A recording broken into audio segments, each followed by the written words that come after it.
In molti si sono domandati dove stavano le due categorie di differenza tra Chievo e Padova, con i giallo-blu che andranno ad affrontare la A e i biancoscudati invece la Lega Pro.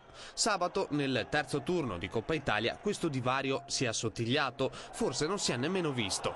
Non solo per il risultato, 2-1 per il Padova che continua la sua marcia in Coppa Italia, ma perché la squadra di Sabatini è apparsa tonica, brillante, mai timorosa. Il Chievo invece è opaco, privo di idee e stanco. Per Iachini un segnale preoccupante a una settimana dall'inizio del campionato. C'è stata una partita che già da primo minuto si è vista che poteva essere una giornatina un po' così, perché la palla sulla punizione di Bentivoglia ha preso il palo interno ed è tornata indietro e non siamo riusciti a buttarla dentro. Ci sono state tante altre occasioni, oggi è una giornatina un po' così.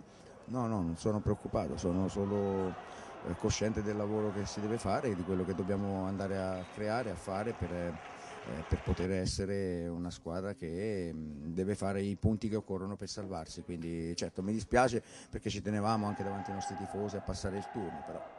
Per il Chievo poche luci e molte ombre, per il Padova solo luci. Al 17° del primo tempo arriva il primo gol. Varricchio dal limite dell'area supera Squizzi con un gran destro. Il Chievo brancola nel buio di 1000 occasioni sprecate e solo al 13° della seconda frazione di gioco Pellissier si invola sulla sinistra e con un diagonale secco supera il portiere Facchin.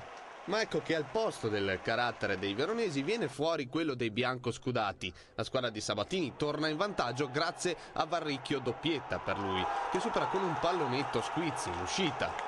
L'ingresso di Bogdani, Danna e Langella non dà molto in più al Chievo. Per Iachini molti dubbi sulla linea di partenza della stagione, manca meno di una settimana.